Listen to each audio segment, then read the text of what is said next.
Hello, everyone. Welcome. It is Risen's Franchise League quarterfinals, and we are bringing you Ionian Blood Moon versus Overgeared. I'm Bexon, your play-by-play for the evening. I am joined by the lovely Aussie and also Three Eyes here on production, and we are excited to bring you these two teams, both 3-2 here, going into the quarterfinals. And I think it's going to be a pretty fun one. Aussie, are you excited? I know Nefiri is not disallowed, but technically abusing the bug is disallowed, so we have to look forward to that. Actually, I'm so glad you brought that up because I actually was going to talk to you off stream about this. Because personally, when it is such a niche way of getting it to bug, I think obviously champions should still be allowed to be played.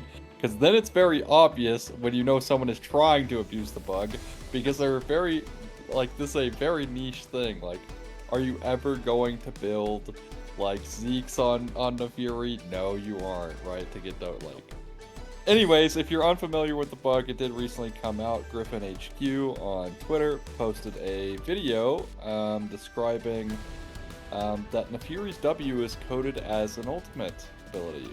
So she's able to really abuse ultimate haste, including Malignance, although that one's a little bit less likely to be picked out if you are trying to abuse the bug. But regardless, I guess that's there. But that's what's going on with Nefiri. Now, there's also been some things coming up that aren't necessarily bug related, but things like Senna starting to rise in popularity because of a newer build coming through. You start Doran's Helm by tier, and you're playing Shiv Manamune into Black Cleaver with Deathfire Touch. Is still incredibly strong, has a lot of survivability with that. Also, the mana provided by Manamune basically makes her sustain infinite in the lane. So we'll see if that comes out tonight. And of course, we are on point 12. So we are the penultimate patch before the MSI patch. So not the craziest amount of changes coming through yet. That'll come next week. On top of Locke's release as well. Or not next week, sorry, 2 weeks from now. Next patch, Locke's release will come out. And Beck's very excited for that new champ. I'm so excited. For very real reasons and totally not to do with anything about that, anything that doesn't matter. The character design is cool, and also maybe I'm just meant to be an assassin. Okay, there's something about his playstyle that's exciting. Yeah, I've been playing ADC too long. Not enough dashes in the ADC ability pool, so I need to switch over. I mean, you could just lock in like Riven AD carry. That's been popular recently. That being said, I have seen some. I would love for you to reference. Because I know with every patch, especially as we get close to MSI, there's like some weird things that happen. And I feel like recently I've seen some truly interesting picks in the bot lane. Is that a consistent thing? How do you think that meta is going to kind of play out as we get closer to this new patch where a lot of things are going to be shifting around, and even new champion? Look, I'm not going to speculate what they're trying to do on PvE because in my opinion, I've talked about this at length with other friends. I think champion diversity is great. I like when a lot of champions can be played in different roles, but I think we've gotten to the point where, as we will head into the draft here in a second, but to continue on to my point, I will point out that we've gotten to a point in League where this is maybe a little bit too much diversity, right? We have 80 carries being played top lane all the time, Vayne and Varus being incredibly popular, despite both getting nerfed through itemization changes, Varus also getting nerfed in general. On top of, you got like Riven AD carry coming out because that's good. You have top laners being played mid because they are just good into mages, but they can't deal with the range like AD carries in top lane. And mages are just being played everywhere. Brand notably being able to be played in all 5 roles on the Rift with a winning win rate, by the way. It is not like he's bad, he's just full winning win rate in all 5 roles. Which, again... That's normal and fine, I think. I think champ diversity is nice, and it's nice to see some weirder things pop up, but this is to a point that has gotten too absurd. But thankfully, we're going to take away the Ashe Seraphine by locking in the more consistent of the two to lock in, and that's going to be Seraphine first pick here for Overgeared. So keeping things a bit simple. Nice team fight ultimate coming out through that encore is There's now a cat. Yeah, sorry, we have a little No bit of a longer. friend No longer. friend who really wants to talk about League of Legends, but unfortunately he doesn't even have thumbs. Braum here picked up by the Ionia Blood Moon team. I'm not really a fan. Okay, I think the Braum pick is Interesting. always fake because you can get value out of the shield, and Ash Braum, very strong duo. But what if they just punish you for picking this Braum in their draft, right? Like, yes, again, the biggest thing is you can always E the Encore, right? You shut down that tool. Mhm. But there are times where Braum wants to put up a shield and then can't because he's trying to save it for Encore, right? So you kind of have that, Ew. like you're kind of stuck having to hold, you're basically just not using your ability, right? Ever. And it's going to be Seraphine flexed here, Rel support guaranteed into the Braum. I think if this was going to happen, by the way, I'm not a fan. I think you should have picked Rakan. If anything, I think Xayah Rakan would have been a fantastic answer here. If you were going to flex a Seraphine overall. Now, this could still be Ew. Seraphine APC in the bot lane, so it could just be Seraphine bot with Ro. Is that really the choice, in my opinion? Probably not, that I would go for, but look, if it's not broke, don't fix it, and we are in Season 16 of League of Legends, and the one thing that will always win is team fighting comps, so you might as well press R at the same time and win, and that's what Overgeared are gearing their comp towards. Who doesn't love a big team fighting comp where you can just hit all your buttons all at the same time? I'd love that. Who doesn't love layering CC? Aussie, come on. I hate layering CC. It's so much work, and winning games is just so horrible. I hate winning games. The Vi pickup, I think, is an interesting choice, and also this also goes to show why maybe Xayah Rakan would have been nice here, because it does shut things out like the Vi from being picked or being as successful. Because again, you just Featherstorm her ult if she ever tries to ult you, which is pretty nice. That's true. Of course, you It's do really have to fun, too. deal with Braum Shield as well if you're playing Xayah. Can block your Blade Caller, but that's definitely not like the end-all be-all. And again, when Braum is focused so heavily on trying to block Encore, forcing that out early to allow for an Encore would have paid off for you. But again, we can talk about hypotheticals of this draft, as we're likely not seeing it. I do unfortunately think this is going to be Seraphine APC, because they are banning mid laners, and maybe the Ahri they're scared of Ahri very, very strong together, and also Seraphine being like immobile. Maybe if you are playing Seraphine mid, this is a issue for you, I guess. But I'm like almost dead set that this is APC Seraphine. Interesting top lane bans coming out from both teams here as we're going into the second round of picks. Like you said, Wukong Rel, I think is just really fun. I just think that Rel in general is very fun. And like you said, big team fight comp here coming out of OG. Are you expecting them to pick another kind of like top lane who wants to side lane? Or do you think you want that they're going to pick someone who's going in as well? Like, do you think they're going to go all in on the 5v5?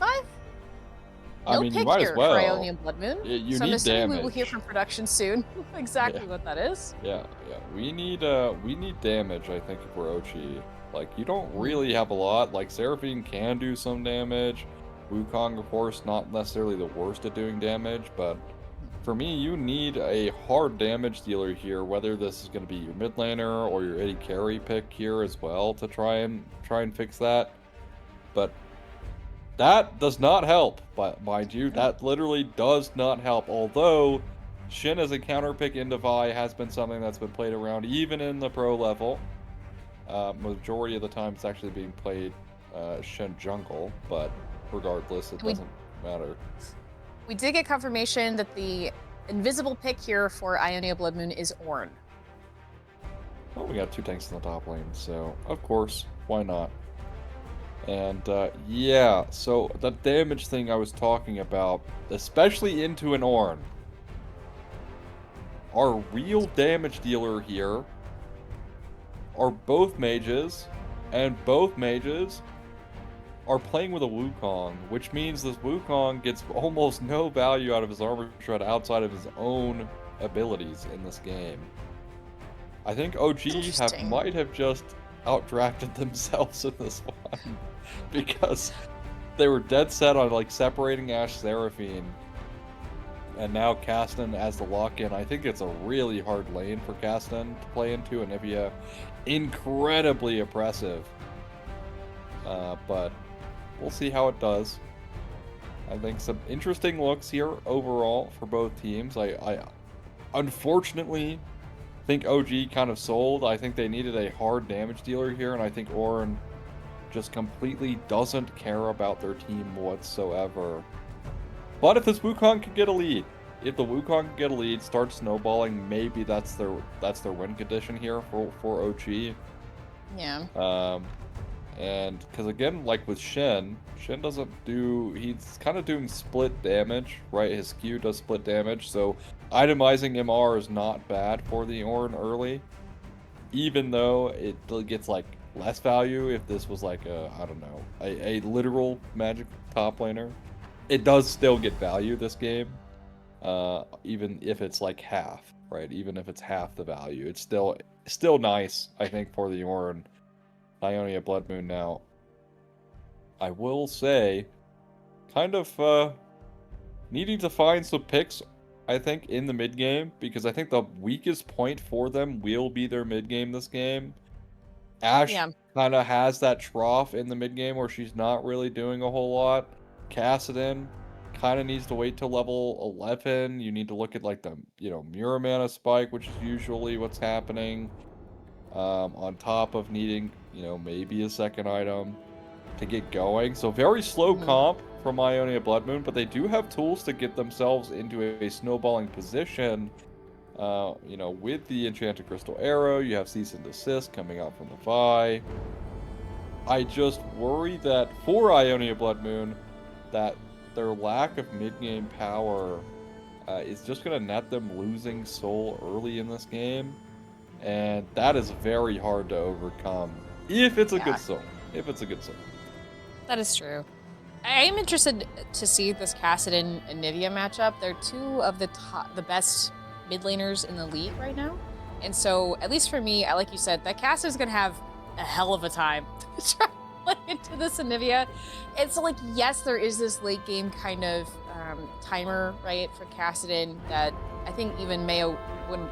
We saw Kassadin on Monday. I'm pretty sure there was a graphic literally in his stream deck for when Kassadin hit 16. So that is something to think about if you are the side of Overgeared. However, getting there, I think, will be a real challenge. But like you said, Overgeared, a lot of AP focus here, right? And like, yes, Stand United does have the ability to provide essentially a second support at some point during these lane games, which I'm sure will happen given that both junglers are pretty active in how they want to play in that kind of like early mid. So I don't know, it's a very interesting kind of, I feel like both teams drafted very strangely, and I'm not exactly sure whose is going to come out on top. But that being said, we're going to take a quick break while we wait for a spectator delay, and then we're all going to see exactly what happens when we come back to the Rift. Do not go anywhere.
Hello, everyone. Welcome. We're here with Game 1 of the Risen Franchise League quarterfinals with Ionia Blood Moon versus Overgeared here on the Rift. We have what could be a potentially catastrophic amount of AP damage versus a maybe too late kind of late game comp here for the side of Overgeared. Or, sorry, Ionia Blood Moon. That being said, Aussie, how we looking? Anything interesting before we head into the game? I think the first strike is a choice by Trevi, but at the same time, if you can make it work, might as well make it work. And Nevia's attack speed pretty slow, so if you're able to space pretty well, maybe you're able to get some value in the lane, but mostly there for later game purpose of draft. And actually, first strike proc right there, so plus 10 gold, plus 12 gold even. So nice.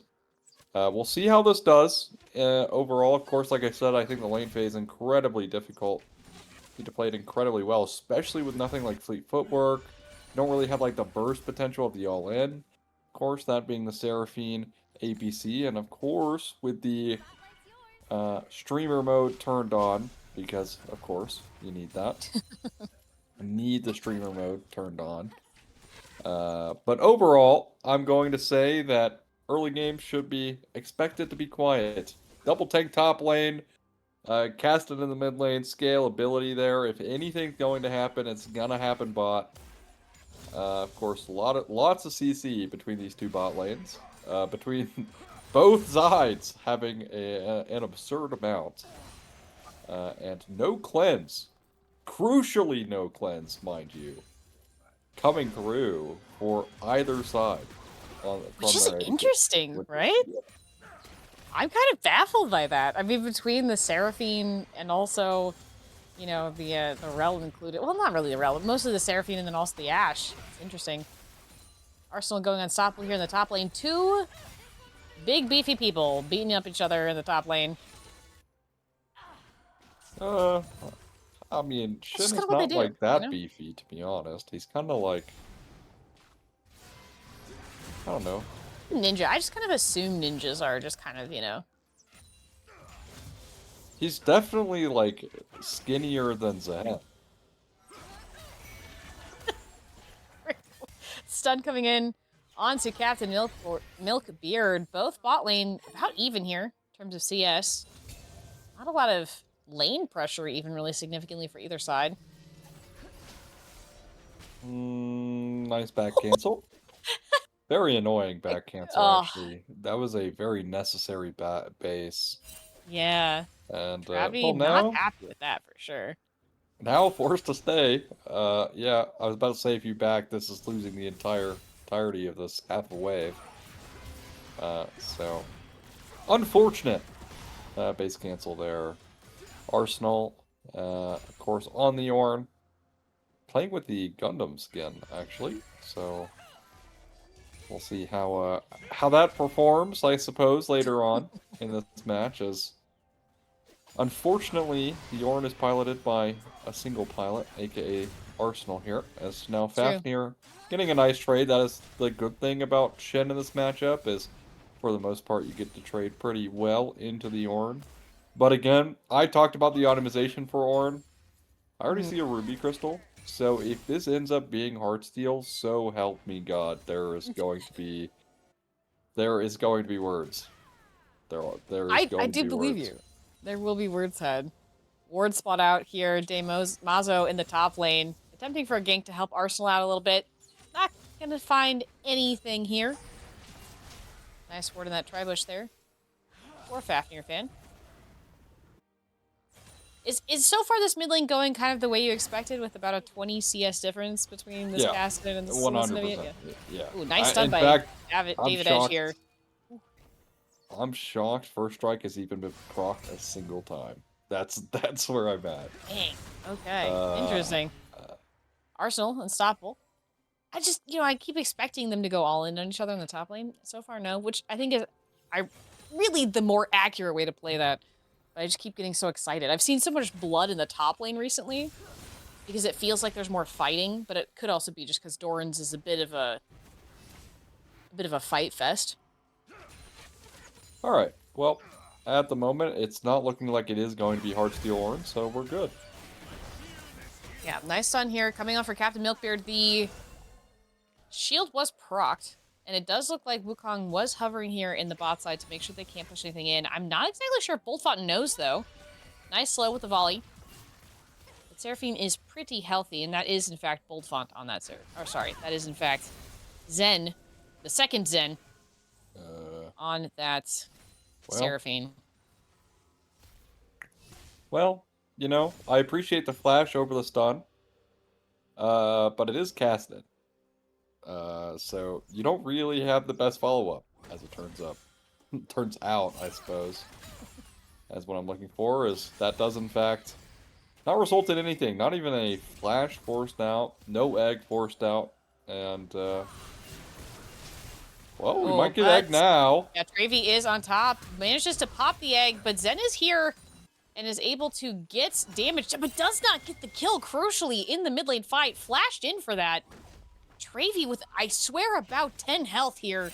Managing to pop the egg, get out A-okay. Wukong was looking for Travy there. Did not find them. Really well played there by the Kassadin. Mozo here. Ooh, smite fight. That's and it was in fact Zen who picked it up. Yeah. Yeah, that's a unlocker one for sure. You were kind of hoping the jungle pet would hit on the right timer there, but it never does. In fact, that's a mechanic I'd love to see changed in League is go back to the burn because it worked much more consistently. Arsenal now. Called Fortune God coming in. Arsenal wants some Fafnir fan flashed out of the way, but was caught by the edge of that ultimate ability. Will not find any more follow-up, though. The Zorn is on his way to building every component. Oh no, words are gonna be had. Small component. Uh-oh, Boltfont in a little bit of trouble. Nice! Oh, the knockdown comes in, as so does the slow, the minion! but Seraphine. Oh, holy shit. Boltfont here.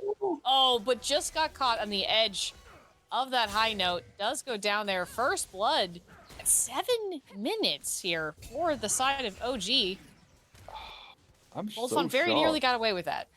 I'm so shocked. I don't even know how that happens. Like, your support is nowhere near you.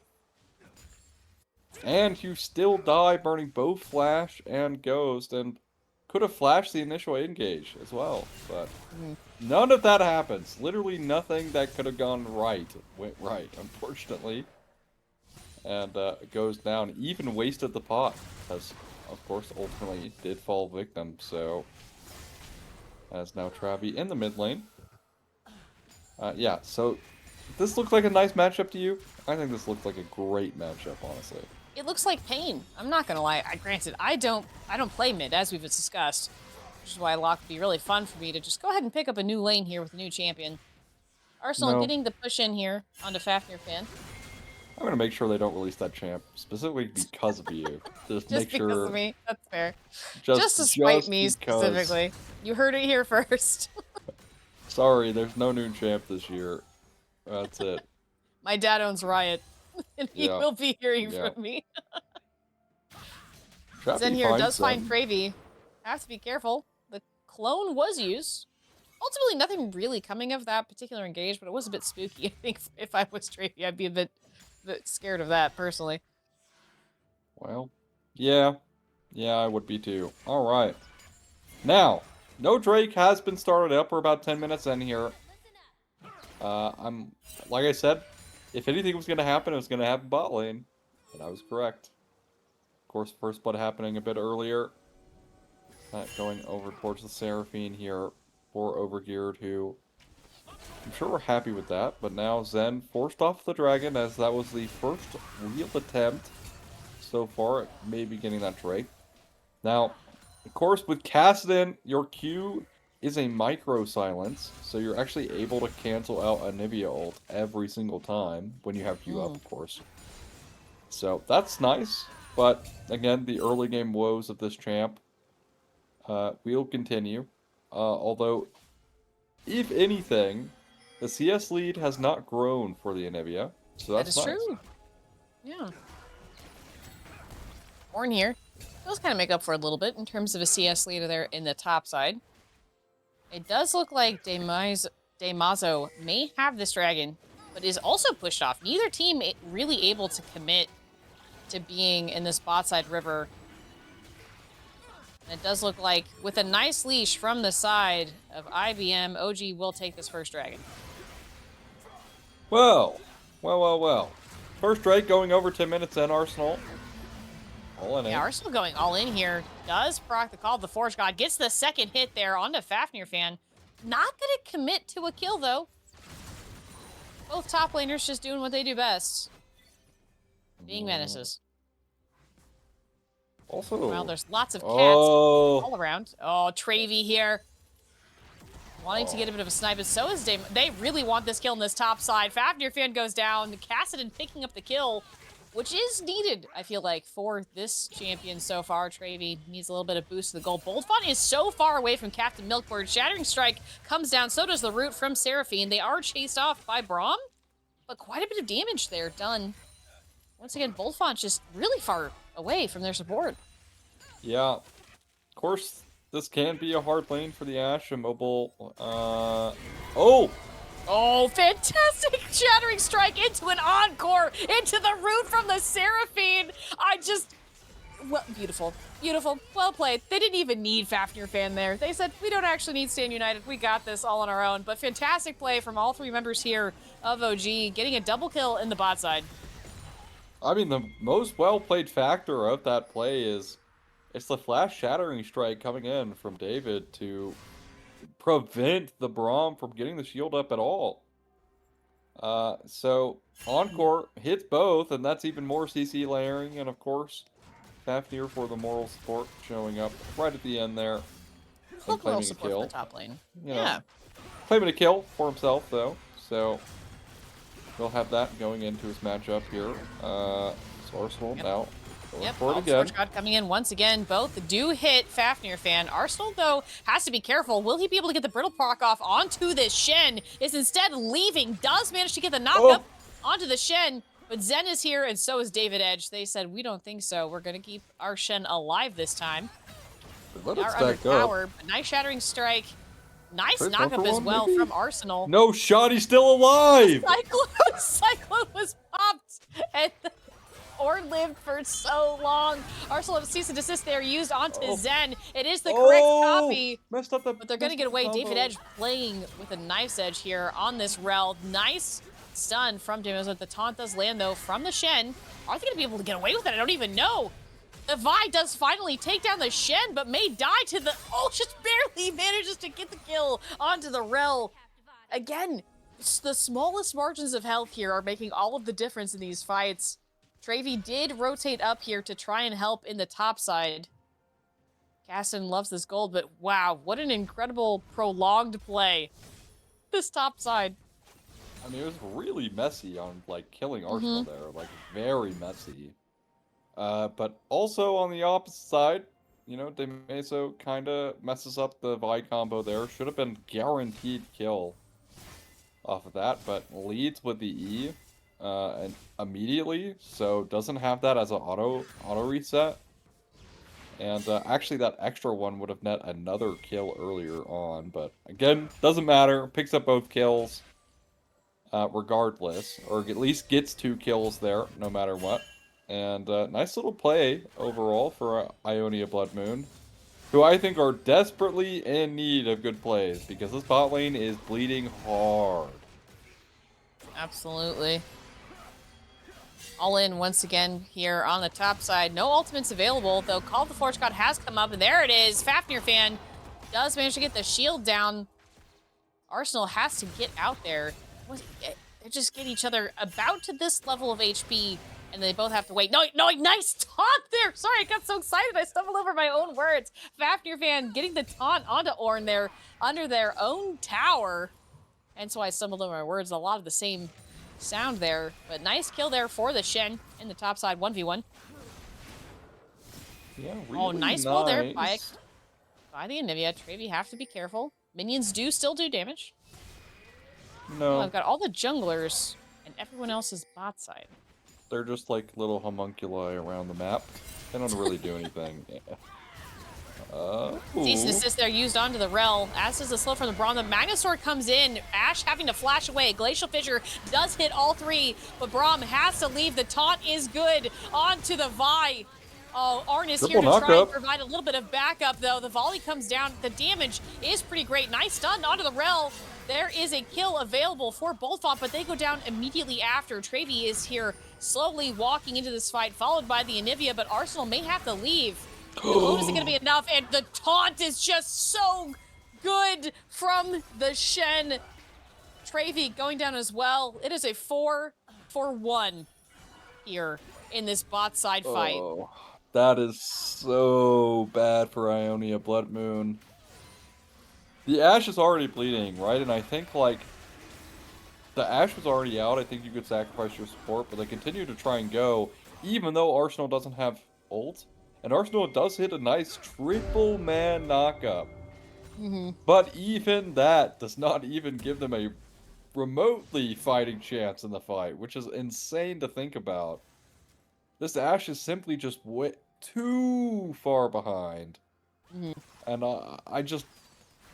It is really, really unfortunate for Ionia Blood Moon going forward in this game, because like I talked about, their comp needs time to scale, and if you're bleeding this hard, you're essentially giving over a very early soul that you won't really be able to fight, right? Also, Trevi being picked up there on the bot side really hurts as well. Wasn't able to find a kill. Kinda got a little over-eager.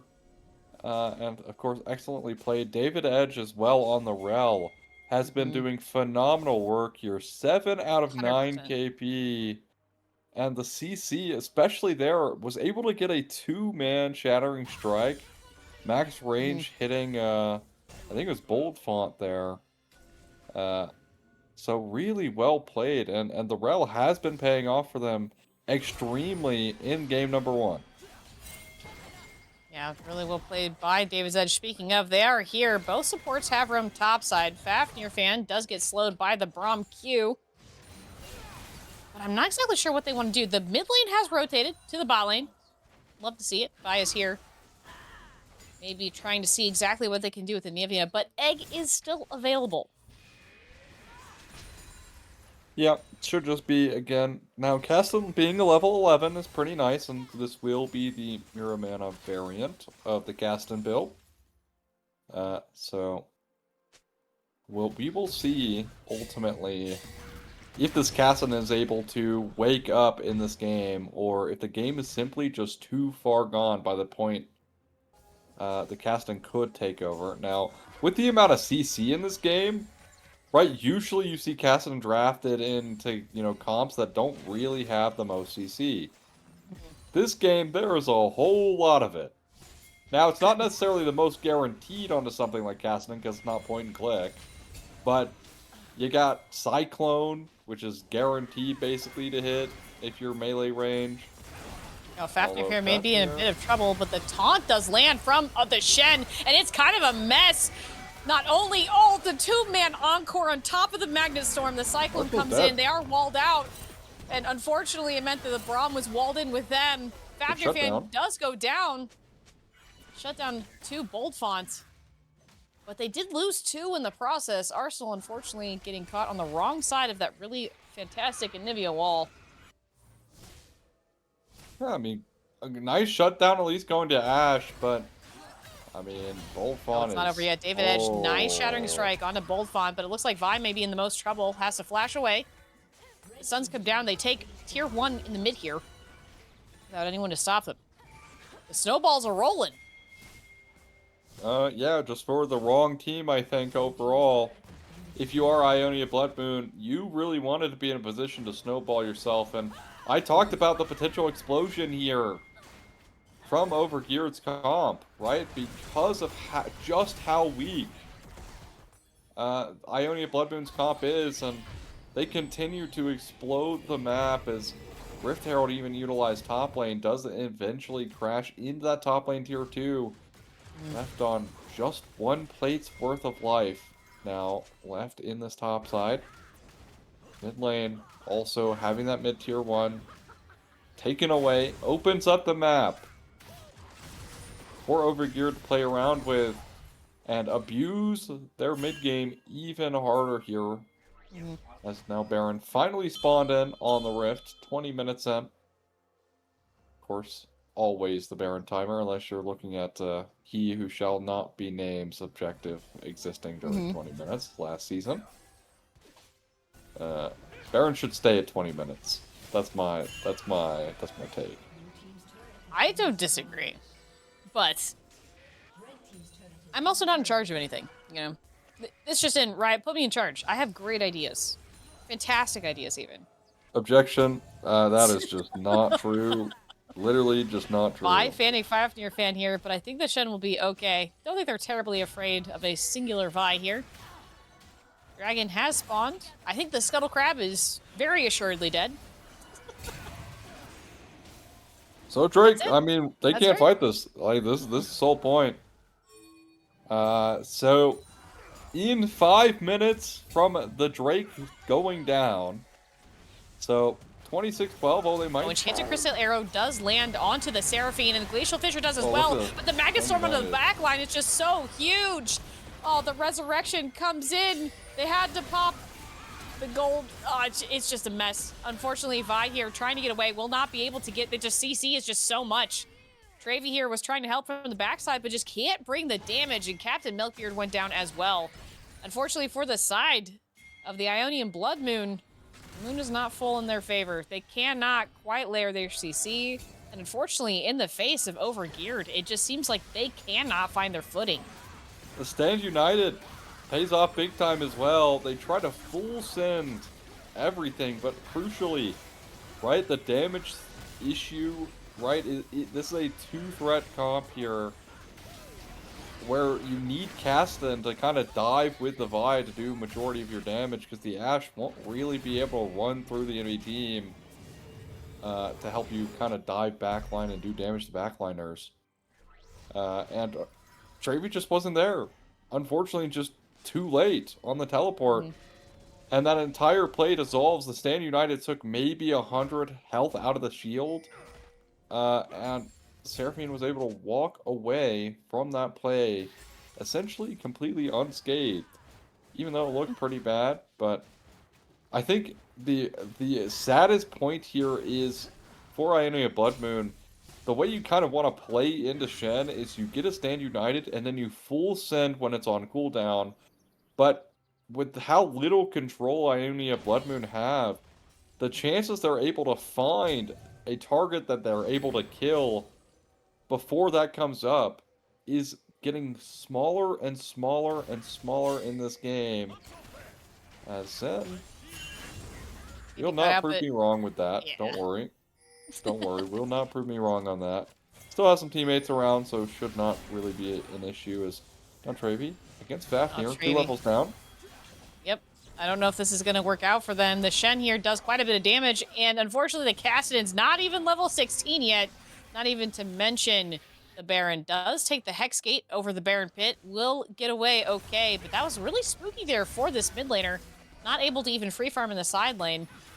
The poke damage as well, not to be discounted here either from OG as they take this tier 2 mid. Double tier, so we're going the long game here for Caston. Long game. This is the longest Captain Milkbeard once again. The Anivia walls come in onto the one side, and you are trapped on the wrong one, but they're going to go all in. Maggot Storm comes into the back line. 3-person knock-up into a 4-man encore. Double kill for the Seraphine. That's an ace. I think Overgeared may have it. This is really just game. I mean, again, they try to full send on the Seraphine. Look, I mean, to be honest, I think this Baron probably does end the game. But surely there was a better look, and I think the biggest thing is they could have tried and bait out the Stand United because they know it's off cooldown.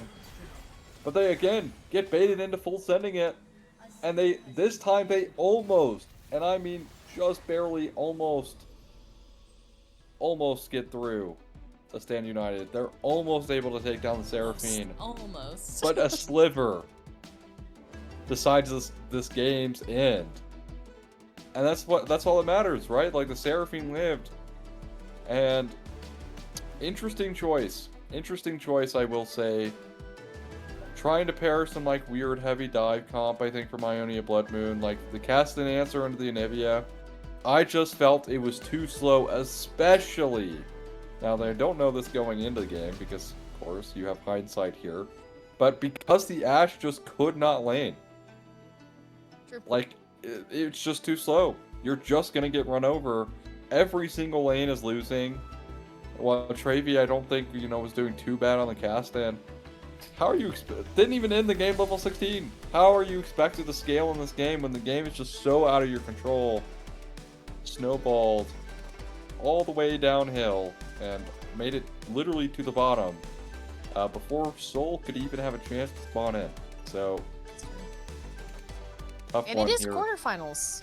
So it's kind of, you gotta bring it, right? This is playoffs. We're here to try and see who's going to take the very first crown here for Franchise League. And I think, I see this all the time, that for me, parts of Ionia Blood Moon's comp felt more reactive than proactive, right? I see that a lot with Braum, and Braum is a pick, as you had mentioned, right? That, like, yes, the shield does really well into the Seraphine Encore, but they were not able to use it in that way because of the pressure from all the other members of their team, right? Not only the Rel, David Edge had an incredible Rel game. That Rel found the back line every time. Incredibly well played. And as the Braum, you can't do the shield thing and even, the Glacial Fissure thing because your backline's currently being obliterated, right? By a Wukong who came over a wall and a Magnet Storm. So I think that for Ionia Blood Moon, I would like to see them in a more proactive comp. I would like to see them take the fight to Overgeared as opposed to trying to play in response to the things that Overgeared are bringing. And from Overgeared side, I mean, clearly that worked, so just do that again, but obviously with different champions because it's Fearless. But on that note, we are going to take a quick break while we wait for draft for Game 2. This could be it here in quarterfinals. Overgeared here 1-0 at Risen Franchise League. Don't go anywhere. We'll be back very soon.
Hello, everyone. Welcome back to Game 2 here of Risen's Franchise League quarterfinals. Ionia Blood Moon versus Overgeared. Overgeared currently 1-0 here going into Game 2. I am Bex, and I'm joined by Aussie. Potato is currently here, and you may or may not see her. And also, we have the lovely Three Eyes on production here.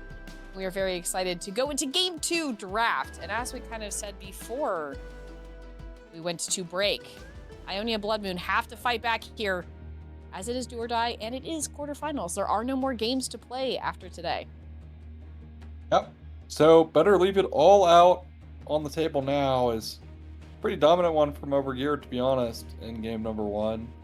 Ionia Blood Moon, I mean, to be honest, I'm critical of both drafts. I still don't necessarily believe that Overgeared's draft was necessarily the best. It just ended up working out because of just how far behind Ionia Blood Moon got.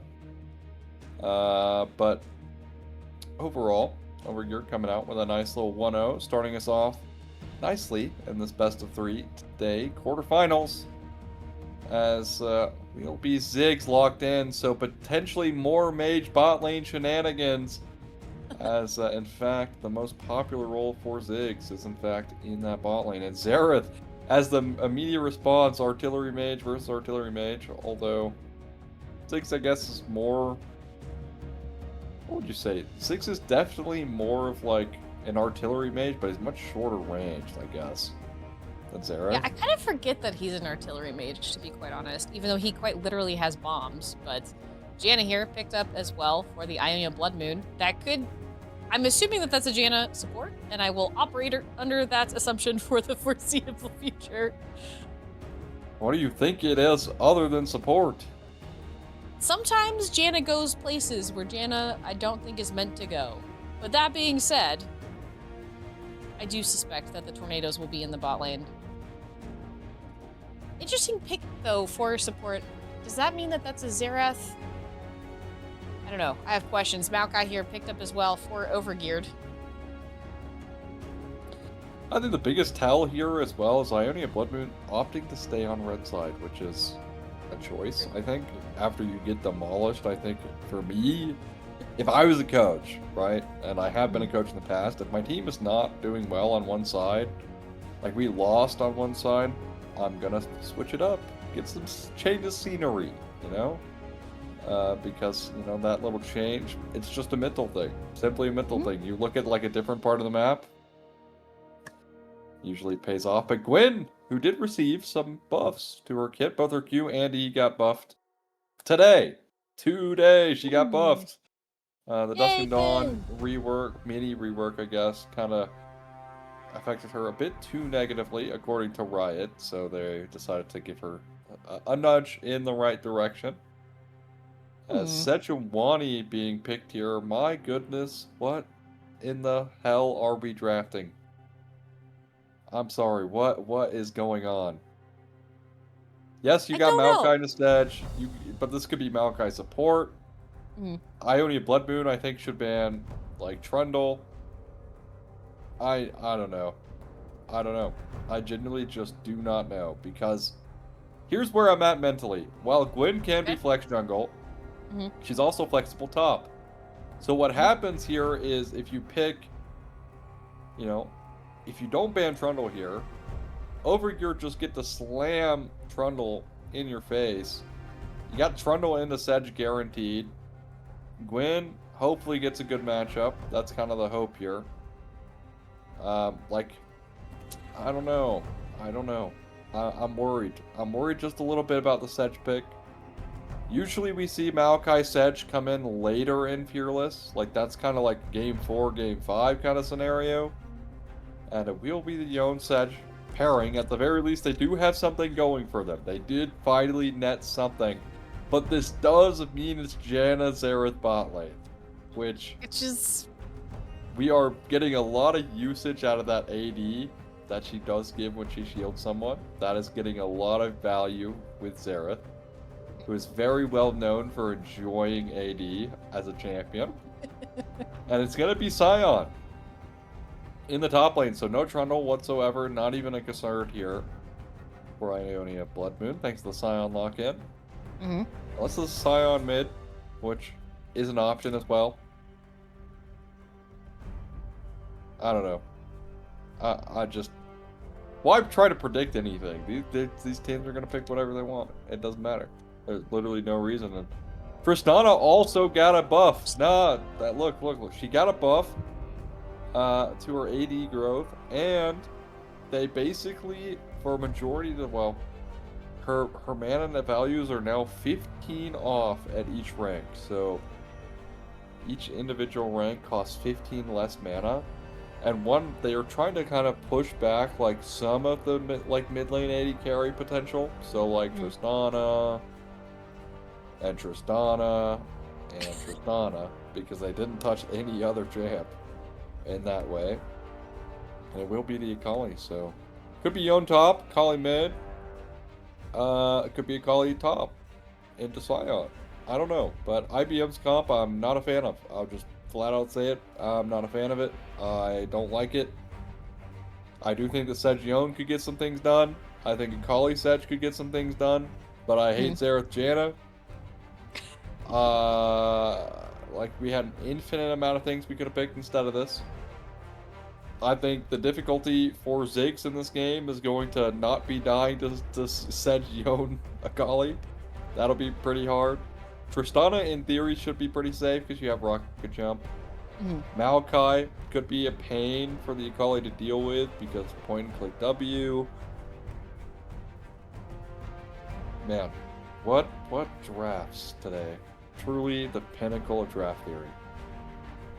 Yeah, I think that my biggest issue with the Ionia Blood Moon, apologies, I have to move my mic yet again because Potato did not like where it was, is I just don't understand what the goal is. And I think for me that is kind of, I knew what the goal was in game one and they weren't quite able to achieve that, right? They were not able to kind of wait until that late game magic to happen. But that being said, we're finally seeing the role that everyone is going to be playing. So it is a Tristana mid Ziggs ADC with the Gwen in the jungle, as you pointed out before. Meanwhile, Yone top, Kali mid. And I just can't see the vision. And maybe that's my problem. Maybe I'm not a visionary when it comes to draft strategy. But it does worry me, right? This is quarterfinals. You got to bring it. And I'm not quite sure that this does it for me. But we will see exactly how they plan to execute this on the Rift. We will be back after a short break for the spectator delay. Don't go anywhere. It could be over here in quarterfinals with Overgeared versus Ionia Blood Moon when we come back.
Hello, everyone. Welcome back here for Game 2 of Risen Franchise League quarterfinals.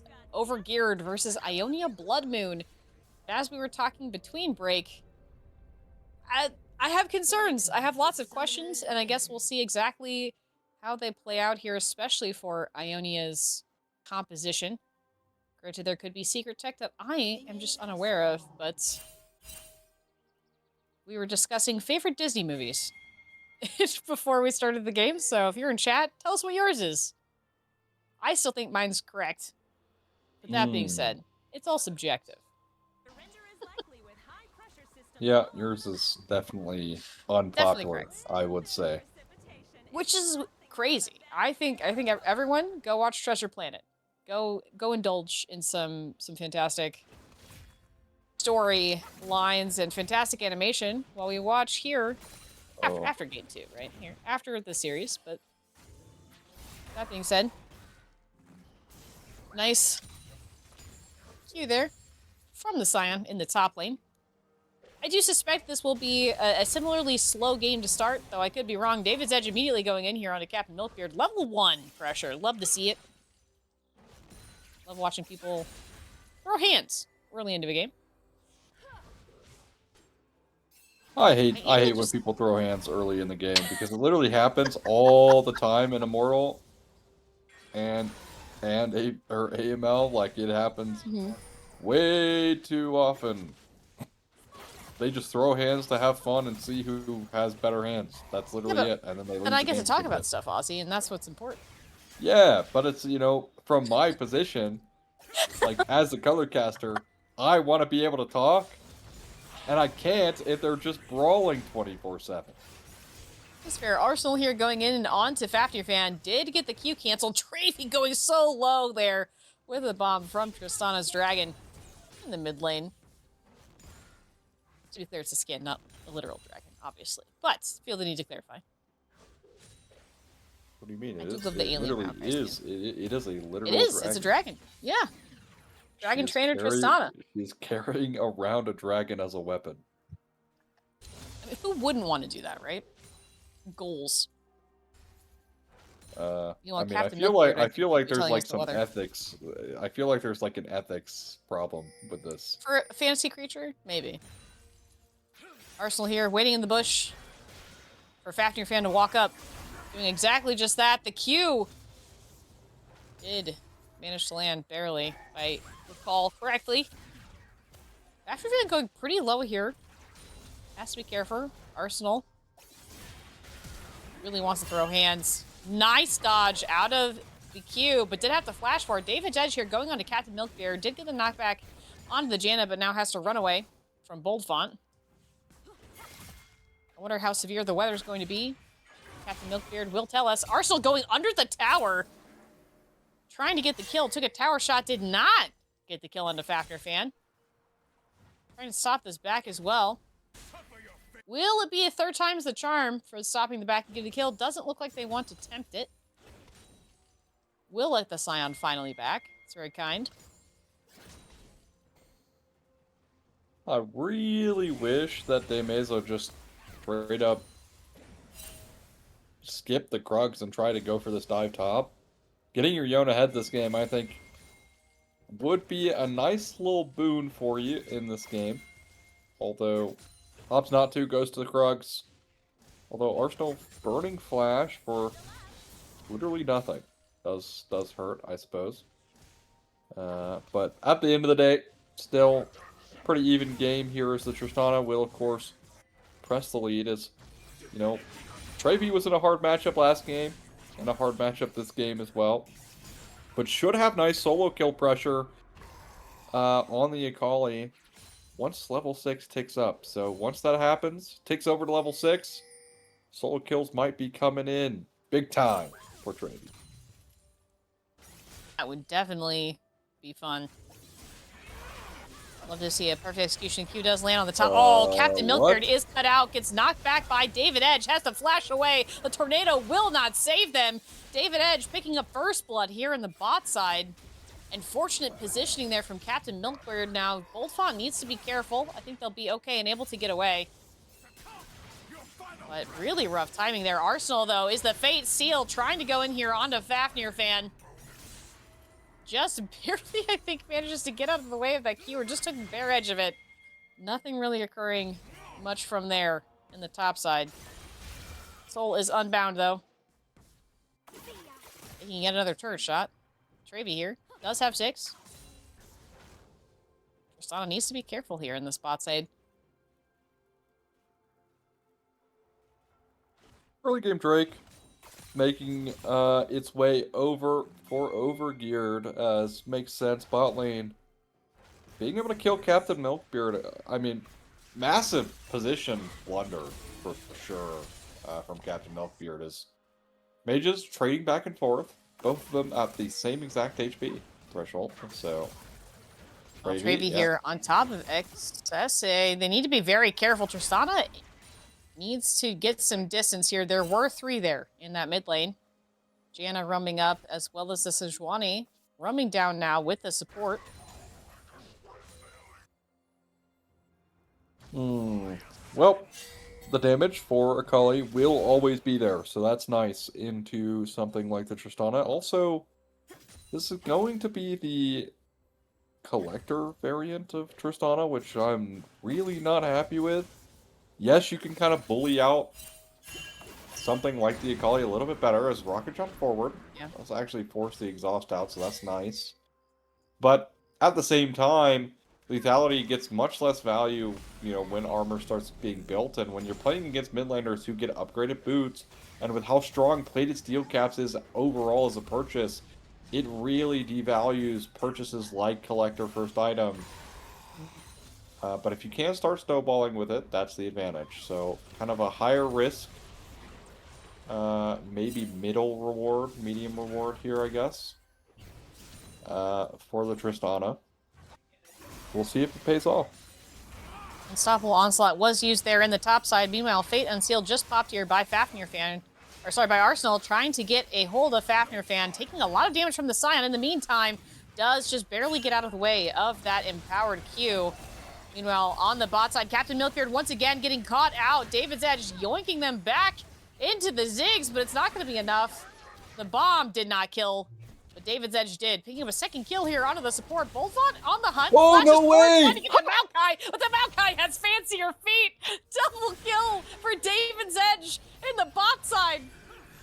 I don't even have words for that. Meanwhile, Arsenal just doing stuff at the top.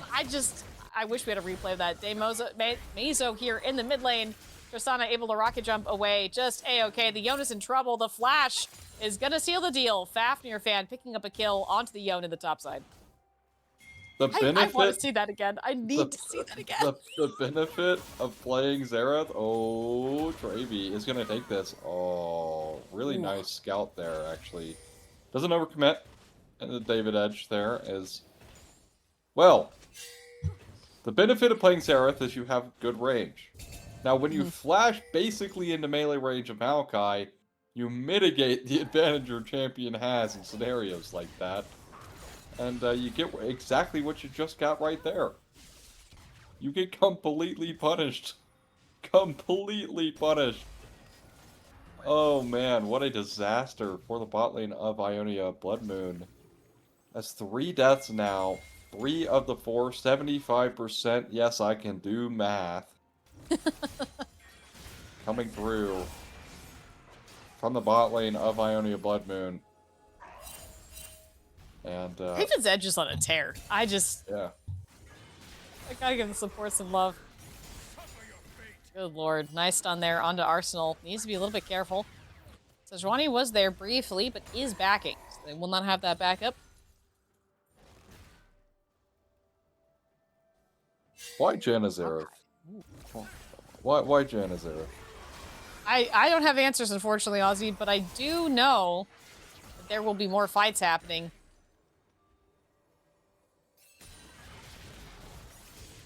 Will there?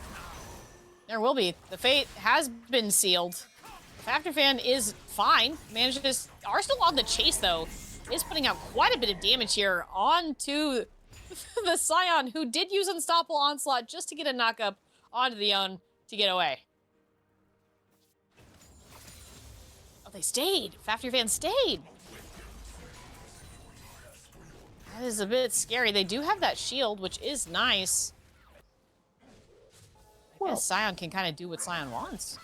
Soul Furnace is pretty annoying to play against, I will say that, but the Yone starting to scale up pretty nice as we get the shuriken flip backwards as Trevi finds perfect execution and gets knocked away by the Buster Shot there.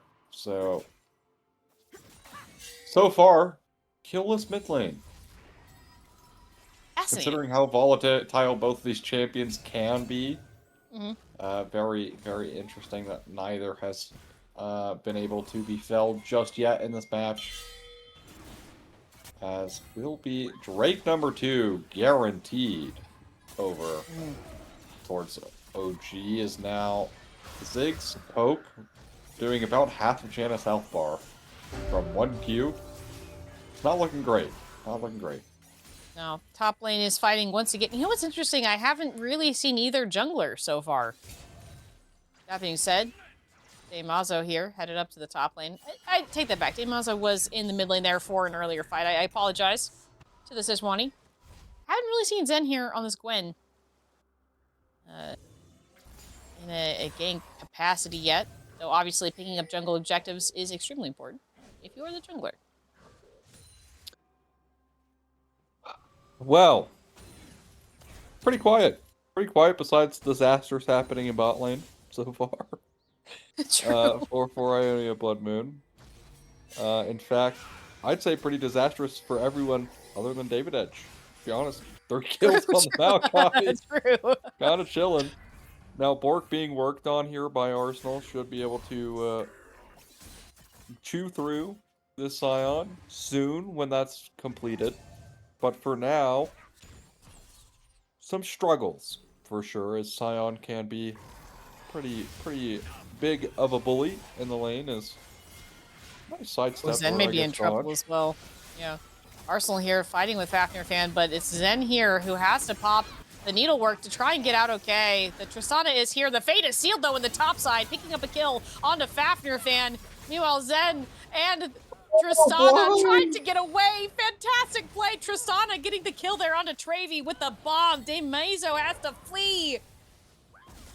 Really well played. Again, Air Knife Edge.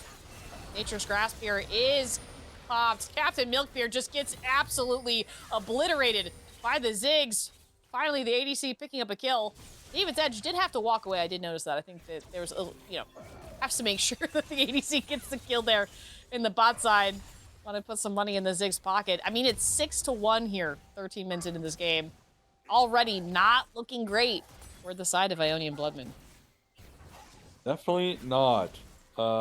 And I'm hoping here that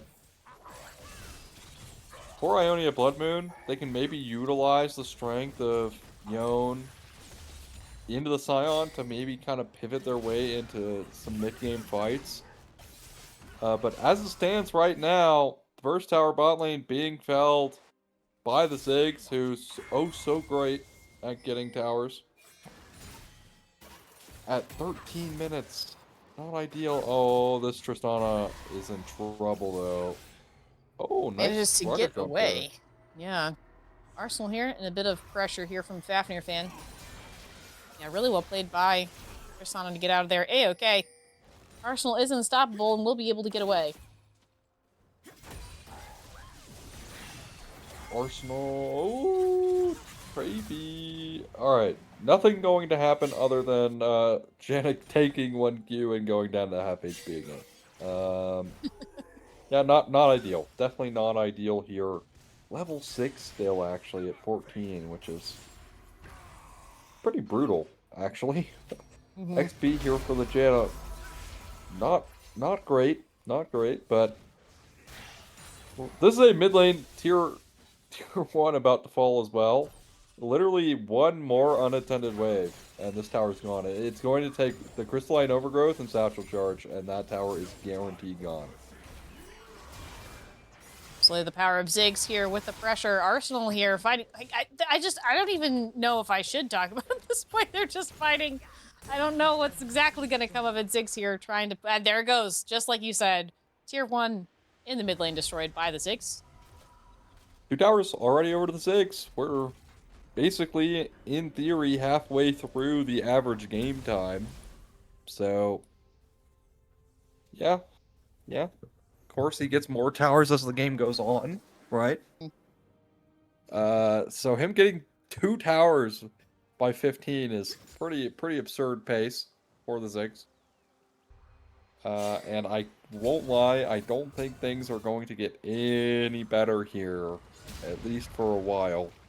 Boltfont at the least should be able to start clearing ways as an advantage, I suppose. But unfortunately, I guess for right now, has not been able to clear them efficiently enough to prevent the Ziggs from raining down bombs on his towers, destroying them pretty easily. As now Arsenal is facing the Bramble Vest, but I don't think he cares. Is here. I don't think they're going to be able to dive this Scion under tower.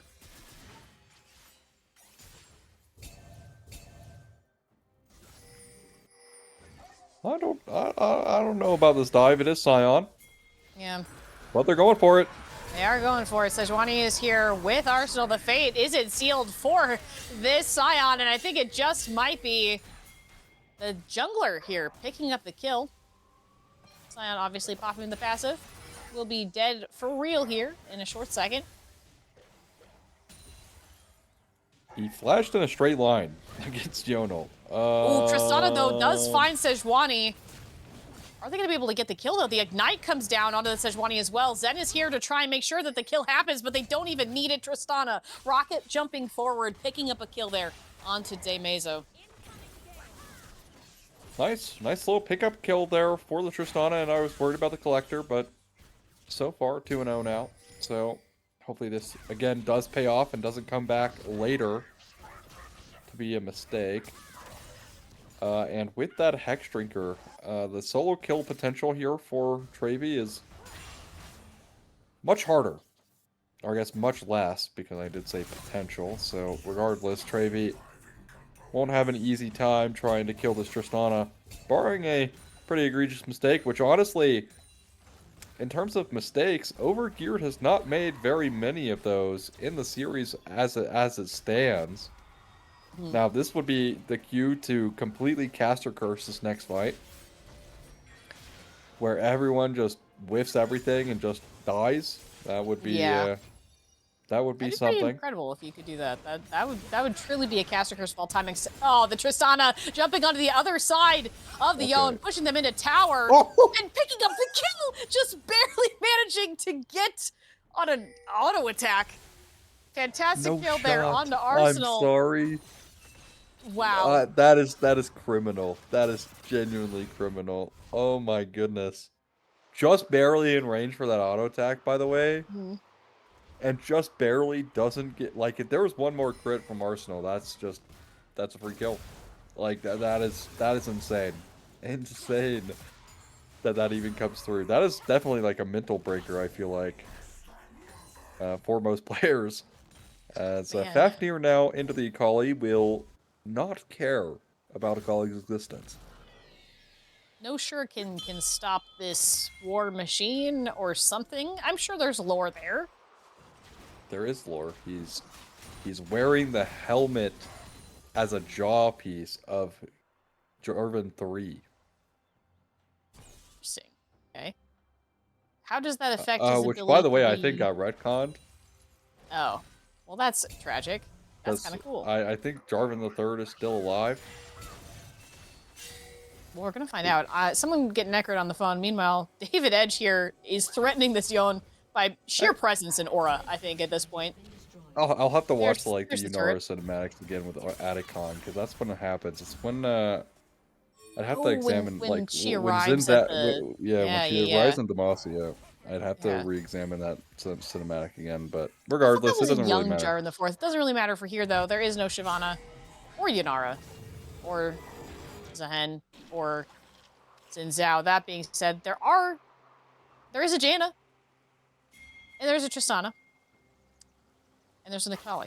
And that being said, now that we've identified at least a few of the champions here on the Rift, taking a look at the state of the game, there's a 7K gold lead here for the sign of Overgeared. They have, in fact, hit quite a high gear, 8-2 on the Rift. Oh, Tristana once again finding the Yone.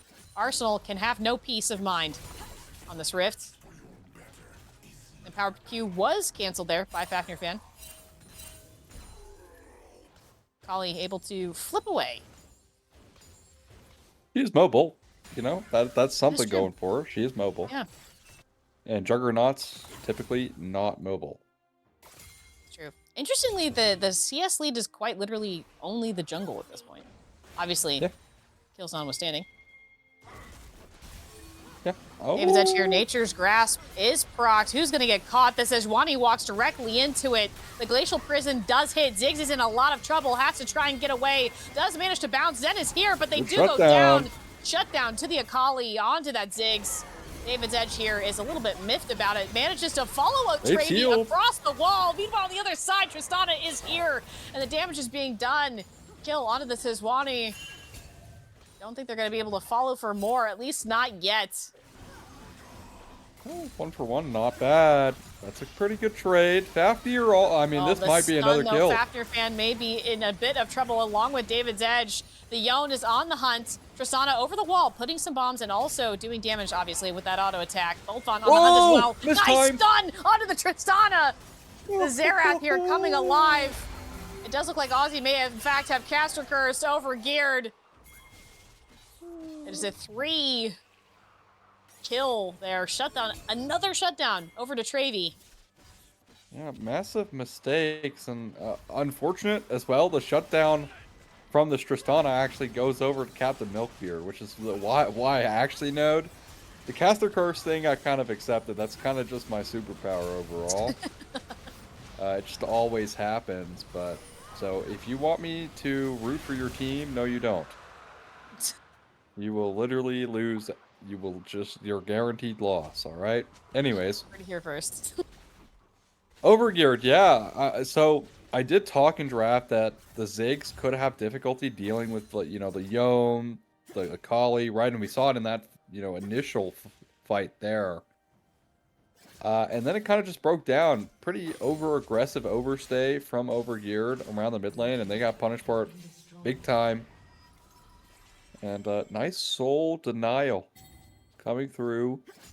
And this is the game pace, kind of, that we kind of needed to see come out from Ionia Blood Moon last game. They kind of needed these kind of moments last game. Unfortunately, we're unable to find it as Travy. Yeah. Tristana, man, Travy here does so much damage. You can't quite do that anymore, Tristana. Have to be careful.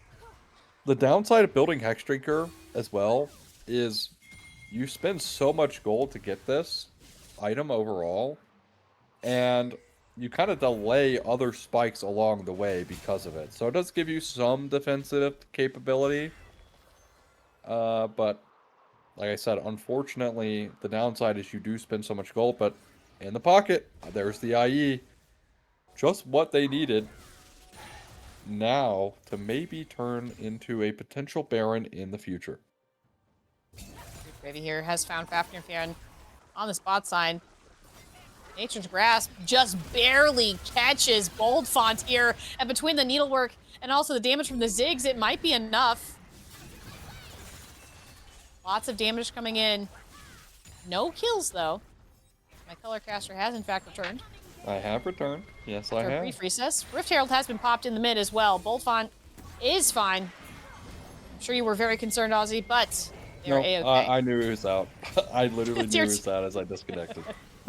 Tier 2 tower in the mid lane does go down. Rift Herald is killed. Fafnir fan finds Travy, but unfortunately I put my money on Akali in that particular one. Or the Scion. Well, just some backs coming through. I mean, they did look initially to try and get the pick out onto the Xerath, but were unable to do so. And now, as I gotta make sure that my camera is good as well. It is, so we're good. Just had to make sure everything was good on my end after my disconnect.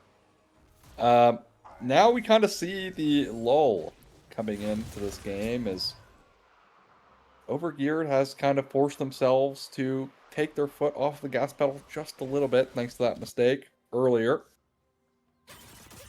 And it is nice to see at least Ionia Blood Moon have some kind of wake-up call in this potentially last game for them.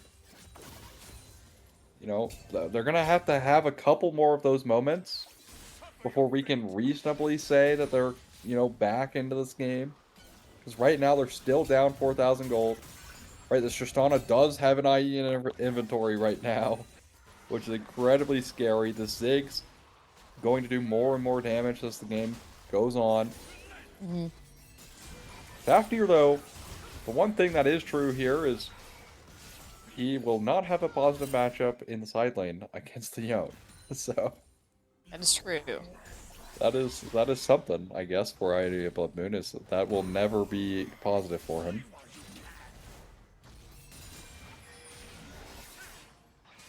Hopefully while you can. I think pairs well with the cowards, Nicely done by Arsenal, taking Fafnir fan down to about, what, a third health?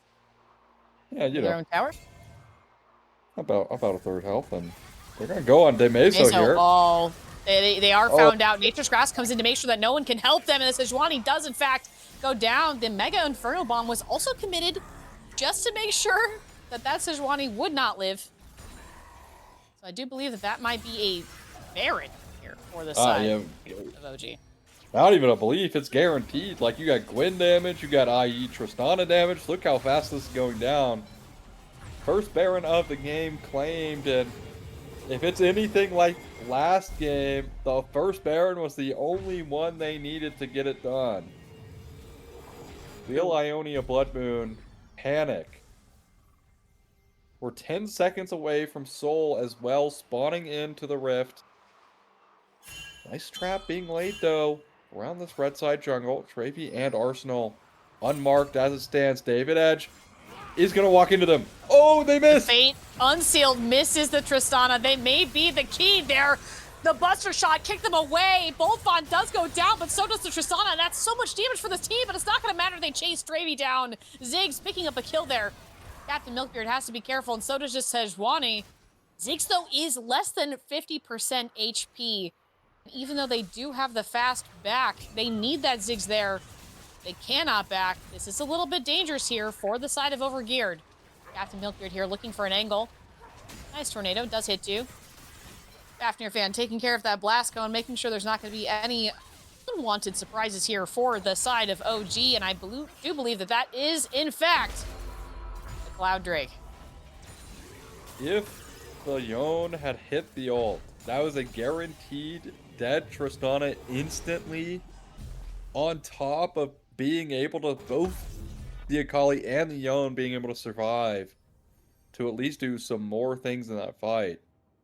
And we could have been looking at maybe a potential comeback angle that what might have given them the second Drake for them.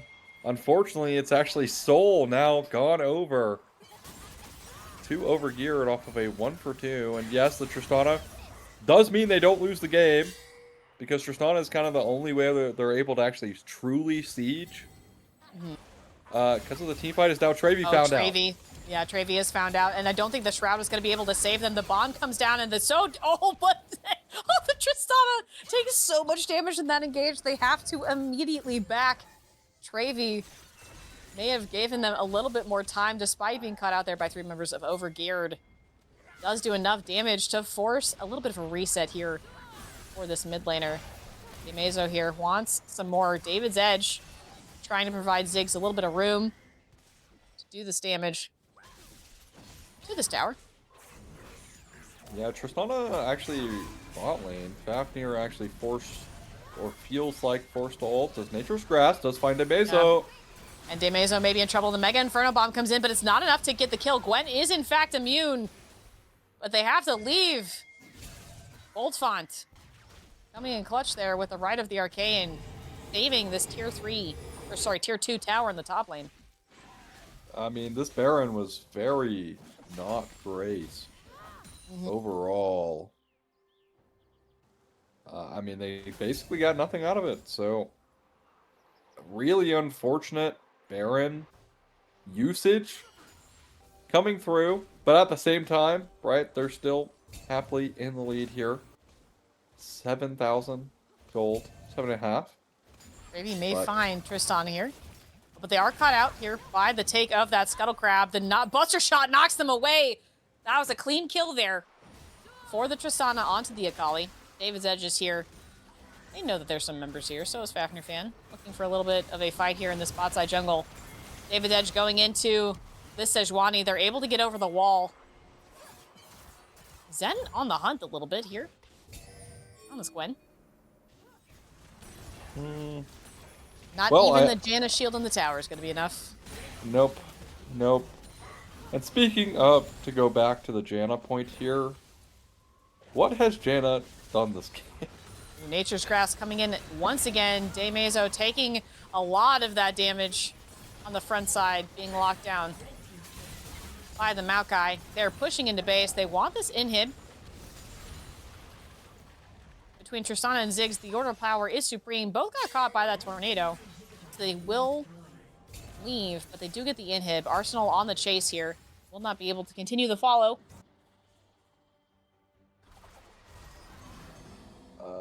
I mean, I'm just not really happy with the Janna pick. I feel like it has done nothing all game. It doesn't really mesh well with their comp either. Like, why not Karma? Like, you could still play Enchanter Karma this game. Like, it's way better in, like, terms of dive scenarios and things like that. It's good poke.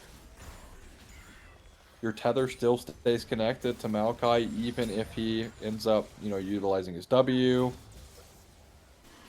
I'm just not a fan. I'm simply Arsenal just not maybe a fan. found out here. Yeah, David's Edge and Zen find the Yon. Fate is sealed to get away. Hey, I think they're going to finally get this tower. There it is. I think they did. Yeah, there it goes. Satchel charge Satchel knocks charge. that one down.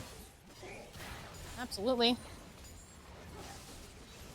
Now, Bullfong can get some nice stuns out. I do believe that will be enough to hopefully keep them outside of their base.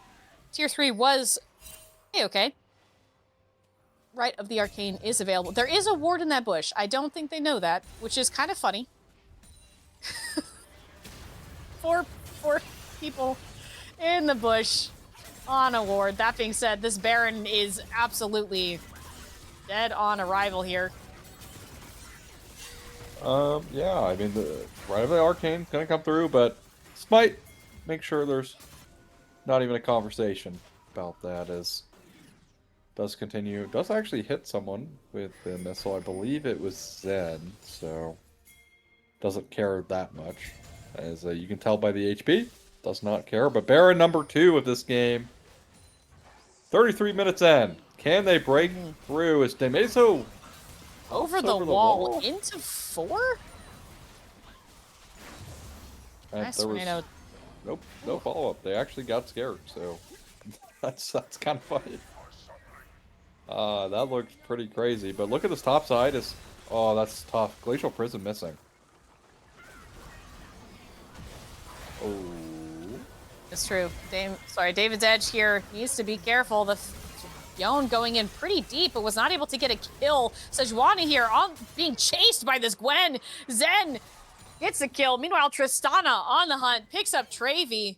This may be it. 2 here down for the side of Ionian Blood Moon. And swiftly, Janna will follow. The Winions are in base. Fafnir Fan picking up a kill there onto Captain Milkbeard. And everyone is in base. Arsenal, despite doing their best, I don't think will be enough to hold them off. And that is, in fact, game 2 to the side of OG, who now advance out of quarterfinals. Thank you to the semis. Congratulations to OG, but I hate the question that, but IBM.